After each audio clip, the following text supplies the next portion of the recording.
Pregunta para adelante. ¿Qué políticas se pretenden implementar en el sector para asegurar una educación de calidad? ¿Qué criterios aplicaría su agrupación para priorizar programas de capacitación y especialización para el personal docente? Es una pregunta de José Luis Vara Aguilar. Bien. Como dije al inicio de mi exposición, la educación, vista como el stock de conocimientos que todos nosotros tenemos, no solamente depende de la escolaridad. Si ustedes se ponen a revisar algunas de las habilidades que ustedes como persona tienen, se van a dar cuenta que muchas de esas habilidades las han aprendido en la práctica, en el centro de trabajo. En el mundo empresarial es igual. Muchas de las habilidades que ahora la gente tiene, las aprendió en el trabajo, a través de la introducción, por ejemplo, de la compra que hace una empresa cuando introduce las computadoras, a través del ribaboteo, a través de la compra de nuevas maquinarias que traen consigo aparejada una nueva forma de producir. Todo eso también es educación. De tal forma que hay que tener cuidado en ese sentido, porque a veces se piensa que concentrando un presupuesto a través del Estado de una forma importante y quitándole recursos a otras actividades, se puede obtener resultados educativos satisfactorios, y eso la evidencia está demostrando que no es así. De tal forma que ya viendo básicamente el tema de la escolaridad, como les dije hace un momento, yo sí sería enfático en remarcar el hecho de la necesidad de promover éxitos empresariales privados en el campo de la esfera pública. Cito el caso de Senati, por ejemplo, ¿no? El caso de Senati, al igual que el caso de FIA Alegría, son ejemplos que surgieron antes de la década del 70, ¿no? Antes de la década del 70, el Perú ya venía enmarcado en un movimiento donde la inversión privada se desarrollaba en el campo educativo. ¿Qué significa que la inversión privada se desarrolle en el campo de la educación? Que está voluntariamente captando recursos de la sociedad hacia la educación, y eso es lo que se necesita en este país. Respecto al tema de capacitación de los profesores, haría el mismo planteamiento que hago con los alumnos, es decir, desarrollar un programa de devolución de impuestos canjeados por vouchers para que el alumno o el profesor compre la educación que necesita. O sea, es decir, si un profesor tiene un gasto de 1000 soles, parte de esos 1000 soles es impuesto que el Estado le está retrayendo. Tranquilamente se puede montar, como hay un programa juntos que da 100 soles a la gente, montar un programa de bonos para los profesores, para que el profesor con ese bono que recibe como devolución de impuestos pueda decidir dónde, qué universidad, qué maestría seguir, y no necesariamente depender de los programas que monte el Estado para capacitarlos, porque finalmente ahí surge un gran problema: ¿quién capacita a los capacitadores? Muchas gracias. Muchísimas gracias. Pregunta para Fonavistas del Perú. ¿Qué va a suceder con los docentes que aún no se han incorporado a la Ley de Carrera Pública Magisterial, teniendo en cuenta que la Ley del Profesorado aún está vigente y no se cumplen muchos de los derechos ahí mencionados, como aumentos, capacitaciones, ascensos, pago por dictado de clases? Es una pregunta de Mirta Iliana Mesías Noguera. ¿Qué va a suceder? El profesor es un agente fundamental de la educación. El profesor depende de su capacitación, de toda su gama de experiencia que ha asumido durante su preparación, su formación como maestro. Con mucha pena, ¿qué va a suceder? Simplemente no va a cobrar los beneficios que le corresponden. No va a cobrar las comisiones, las horas que van a trabajar, sus beneficios adicionales, su plus, no van a poder cobrar porque lamentablemente carece de un programa de transición. Hay dos leyes en conflicto y carecen de un programa de transición. ¿Qué cosa es lo que está sucediendo? Van a tener que sentarse a la mesa concertada. Van a tener que sentarse, tiene que haber voluntad política de ambas partes. Tiene que haber voluntad política de parte del gobierno y voluntad política de parte de las personas interesadas, de los dirigentes, pero hay que trabajar por un programa de transición. O sea que hay un vacío de la ley, las dos leyes entran en conflicto y hay un vacío, lamentablemente. El profesor es una persona que tiene que ser respetada, que tiene su espacio, que tiene que ser una persona que ante la opinión pública y ante el Perú entero sea el hombre líder, el hombre preparado, el hombre honesto, el hombre transparente, que nos arraiga seguridad, porque es el que está a cargo de la preparación y educación de nuestros hijos. Pero justamente dos leyes, la ley del profesorado y la otra ley del empleado público, que necesariamente entra en conflicto y no hay un proceso de transición para poder resolver en estos casos, ¿no? Ese es el tema. Muchísimas gracias. Pregunta para Despertar Nacional. Según su plan educativo, ¿cómo articulará la educación básica con la educación superior? ¿Se tendrán en cuenta los estándares nacionales e internacionales para ello? ¿Qué estímulos se pretende implementar para que la investigación se inicie en las instituciones de educación básica y superior? Pregunta de Yolanda Melgarejo Martínez. Bien, yo veo un experimento que se ha hecho, que es el Colegio de los Géneros, hecho por el APRA actualmente, con gran bombos de platillo.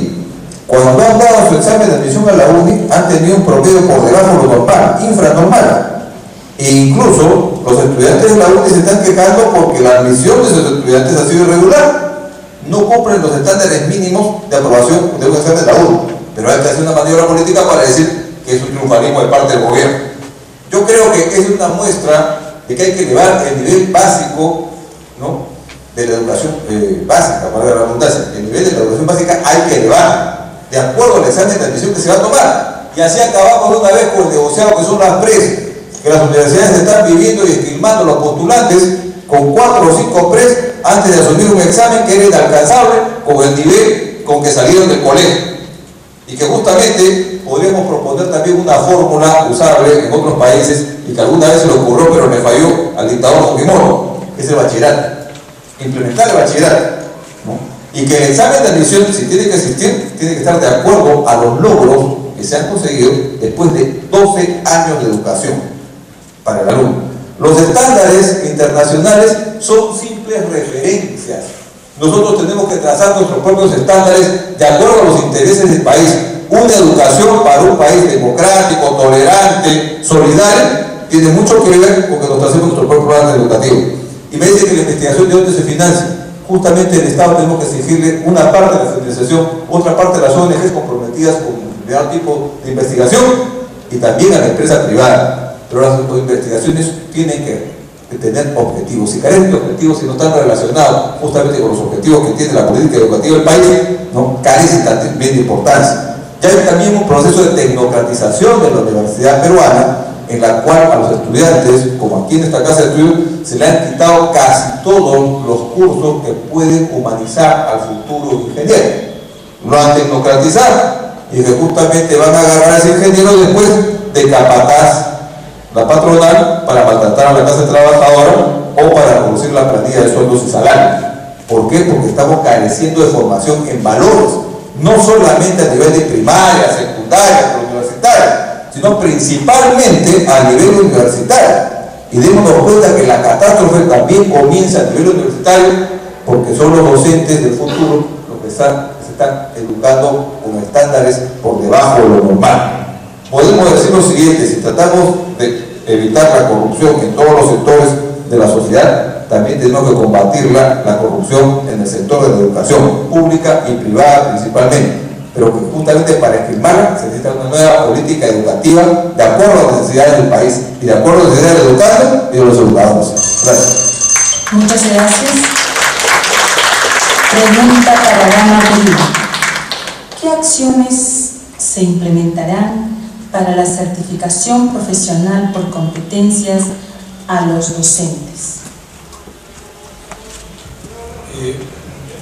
Si leemos la pregunta completa como la he leído yo, insinúa la pregunta completa que la certificación por competencias debe reemplazar a la evaluación de la carrera pública magisterial. No lo dice, lo insinúa. Yo creo que son dos cosas distintas.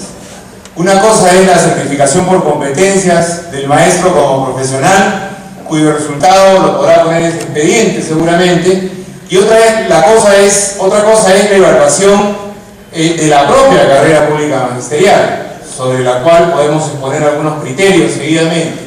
Pero no mezclemos. Me parece mal esta idea de mezclar y de querer reemplazar una cosa con la otra, un poco oscuramente en la pregunta. Esa es la primera cuestión. La segunda cuestión tiene que ver con el cineazo, que supuestamente certifica competencias, que en mi concepto es un monigote que hay que desaparecer, ¿no? El cineazo debe asumirlo el Ministerio de Educación. El que el Ministerio de Educación no asuma esa tarea que le corresponde, ministerio incluso reducido, descentralizando las competencias operativas, etc., es el Ministerio de Educación al quien compete acreditar la calidad. Eso es como las invenciones neoliberales de las reguladoras, cuando son los ministerios del sector los que deben asumir la regulación del servicio público, ¿no? Aquí se quiere expropiar al Estado democrático competencias, y el CINEACE es un intento más de expropiarle competencias al Estado democrático. Sobre la carrera pública, nosotros creemos que ha fracasado la carrera pública magisterial y que hay necesidad de una nueva carrera pública magisterial. Es lo que plantea Ollanta Humala al Perú, a través de una reforma de la actual ley de carrera pública, haciendo una carrera pública con el magisterio y no contra él, y si es posible con las organizaciones del magisterio. Me refiero al sindicato y al colegio de profesores. Digo si es posible porque esas organizaciones, como todos sabemos, atraviesan problemas. Será responsabilidad de los maestros consolidarlas y participar en este proceso fundamental. Y modificar la ley en un punto muy específico, la evaluación. Que no solo sea la necesaria evaluación de conocimientos, sino también la evaluación de desempeño y el resultado de los alumnos, que ya he escuchado algo al respecto y que nosotros saludamos y asumimos, para de esa manera tener una carrera pública magisterial legítima y no como la actual, que lo que busca es ser un mecanismo punitivo y junto con la ley que liberaliza la profesión docente intentan destruir al actual cuerpo docente. Nosotros estamos en contra de eso. Vamos a promocionar el magisterio a partir del 28 de julio con una nueva carrera pública magisterial. A ello nos comprometemos. Muchísimas gracias, señor Luis. Hemos llegado a la parte final, no sin antes agradecer de una manera muy especial la presencia de los señores panelistas que nos han brindado su tiempo, a todos ustedes, público presente, porque no hay mejor forma de desarrollar nuestra democracia sino sobre la base de un voto plenamente consciente y claramente argumentado. La educación es un derecho, pero también es responsabilidad de todos y cada uno de nosotros. Vamos a dar la palabra al representante de ITINTEC para que a la vez haga un presente a cada uno de nuestros panelistas. Por favor. Bien, buenas noches a todos. Agradecimiento a los señores representantes de los equipos técnicos de los partidos políticos. Vamos a invitarles a que se pongan de pie, por favor, como sede protocolar de cierre, y vamos a brindar fuertes aplausos por su tiempo, por su entrega. Bien, asimismo ustedes, hay un presente, esperamos que este material de consulta les sirva para ustedes, para que tomen conciencia de que es importante estos materiales, que va a permitir mejorar la calidad de las políticas que ustedes van a implementar en sus planes de gobierno, en toda esta etapa que queda de este proceso, de esta carrera, porque esto es una carrera y llega el mejor. Esperemos éxitos a ustedes y hasta una nueva actividad, hasta un nuevo evento en esta nueva escenario político en el cual nosotros vamos a elegir a nuestras autoridades. Nuevamente, un presente que tiene que ver con calidad de educación, con procesos de certificación, materiales de consulta que van a enriquecer las propuestas y las políticas que ustedes van a implementar. Muchas gracias. Muchas gracias a todos y cada uno de nosotros. Agradecemos al Colegio de Profesores de Lima Metropolitana Agradecemos a la Corporación María Trinidad, a nuestro coordinador Vicente Ramos por esta labor encomiable y a todos los ponentes y aquí presentes. Aplausos para todos nosotros.